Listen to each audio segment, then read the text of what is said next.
안녕하세요, 제이쌤입니다. 오늘은 다양한 이웃과 이웃의 소중함에 대해서 배워보도록 하겠습니다.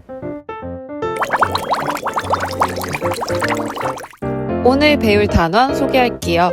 이웃의 의미, 이웃의 범위, 이웃의 소중함에 대해서 배우고 마무리 퀴즈까지 풀어보도록 하겠습니다.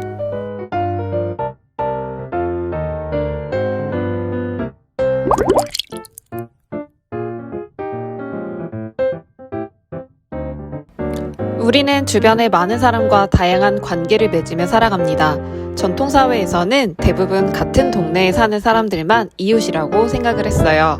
그런데 오늘날에는 이웃의 범위가 넓어지고 있습니다.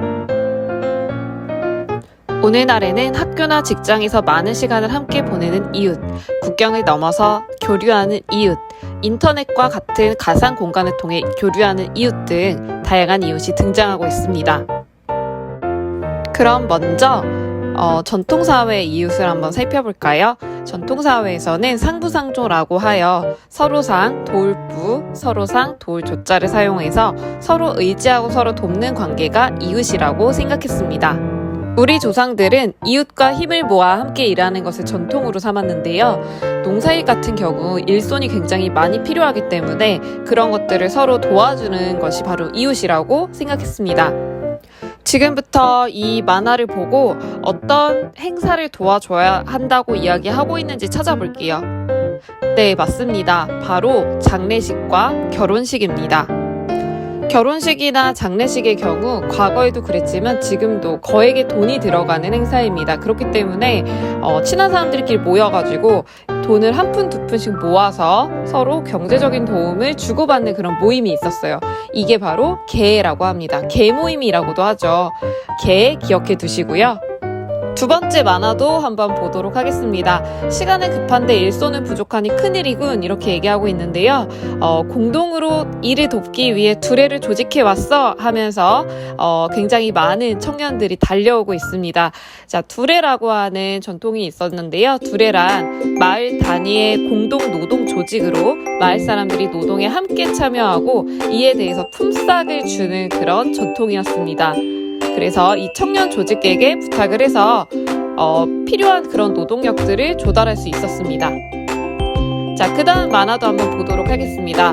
내가 순이네 품앗이 해준 것을 잊지 마 라고 얘기하자 옆에 순이라고 하는 사람이 알았어, 나도 다음에 영인의 밭일을 거들어줄게 라고 이야기하죠. 이렇게 노동력을 서로 주고받는 거, 이거를 우리는 품앗이라고 합니다. 일손이 부족할 때 이웃에게 도움을 요청하고 이웃이 다시 도움을 요청하면 일로써 갚아주었던 전통입니다. 마지막으로 향약입니다.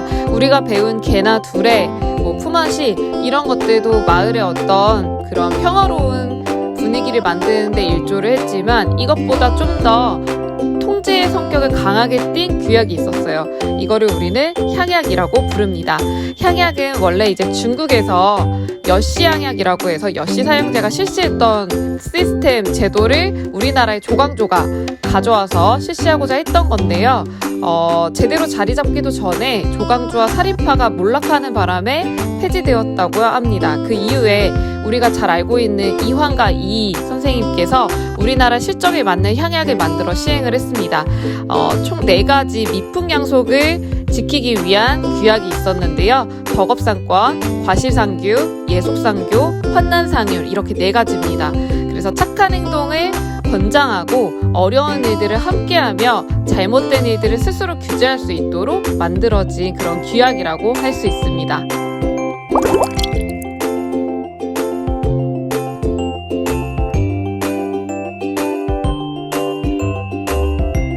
그럼 지금부터 이웃의 범위가 왜 넓어졌는지 그림을 통해서 한번 추측해 보도록 하겠습니다.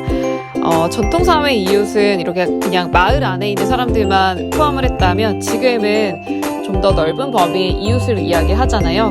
왜 이웃의 범위가 넓어졌을까요? 네, 정답을 한번 보도록 하겠습니다. 교통과 정보통신의 발달 때문에 우리가 만나는 사람이 다양해지고 먼 지역 사람들과 교류하는 일이 많아졌기 때문입니다. 차나 비행기 혹은 인터넷으로 개인 생활의 영역이 넓어지면서 이웃의 범위가 넓어지고 있는 거죠. 그래서 우리는 지역 사이를 넘어 국가, 세계, 가상 공간에 이르기까지 다양한 공간에서 이웃을 만나고 교류할 수 있습니다. 따라서 오늘날 이웃이란 단순히 지역적으로 가깝게 사는 사람들만이 아니라 직접적, 간접적 교류를 나누며 더불어 사는 사람들을 모두 이르는 말이 되었다고 할 수 있습니다.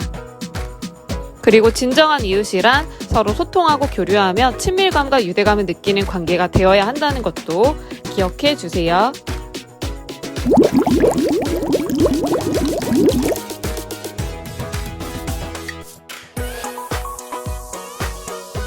경기도 평택 화재 현장에서는 주민들이 대피한 가족 4명을 이불로 무사히 구해 화재가 됐는데요.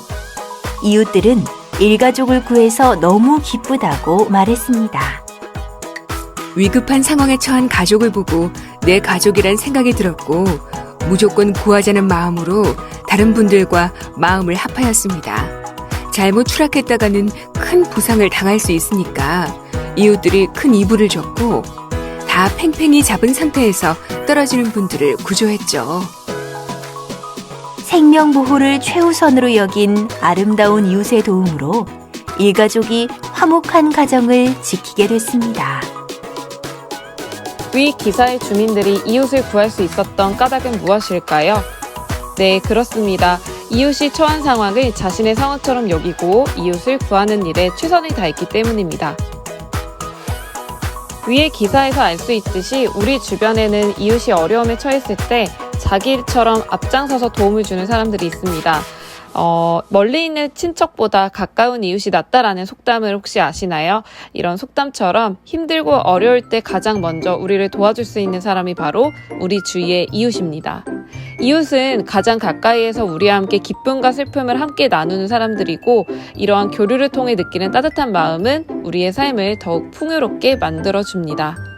더 나아가 독거노인이나 장애인 등 어려운 이웃에 큰 관심을 가지고 도움을 주는 도덕적 행위를 통해 우리는 더불어 사는 삶의 의미를 배울 수 있습니다.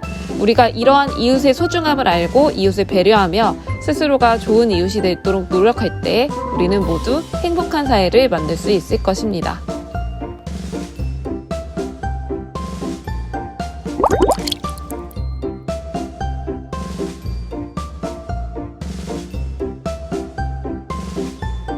그럼 지금부터 마무리 퀴즈 풀어볼게요. 자, 1번. 전통사회에서는 대부분 같은 동네에 사는 사람들을 이웃이라고 여겼다. OX 중에 무엇일까요? 네, 정답은 O입니다. 2번. 오늘날에는 교통과 통신의 발달로 이웃이 사라지고 있다. OX 중에 무엇일까요? 네, 정답은 X입니다. 오히려 교통과 통신의 발달로 이웃이 사라지는 것이 아니라 더욱더 많은 범위 내에서의 이웃들을 만날 수 있게 되었습니다. 자, 3번으로 가볼게요. 어려운 이웃을 돕는 도덕적 행위를 통해 더불어 사는 삶의 의미를 배울 수 있다. OX 중에 무엇일까요? 네, 정답은 O입니다. 우리는 어려운 이웃을 돕는 도덕적 행위를 통해 더불어 사는 삶의 의미를 배울 수 있습니다.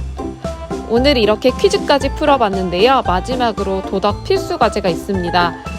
제가 링크로 걸어두었는데 자기 반을 잘 찾아 들어가서 과제를 하시면 됩니다. 과제는 실시간으로 제가 확인할 예정이니까 모두 잘 해주세요. 그럼 다음 시간에 뵙겠습니다. 안녕.